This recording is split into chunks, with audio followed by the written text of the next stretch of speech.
are representing 7 basic schools, and we are here to support the Action 2015, which is all about a group of civil organizations, and our aim is to put an end to poverty in the society or in the country. And we are also here to be part of this. And for this to be solved, it includes you and I. We don't have to take part.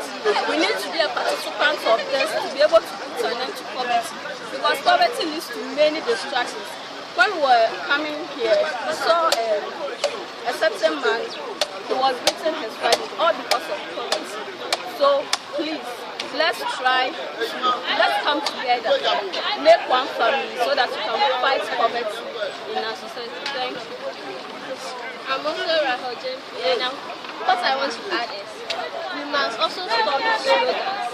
It's not good to make a promise and later promise. What we say is what we have to do. 2,000 years later, they promised, no, like 2,000 years, 2,000 years.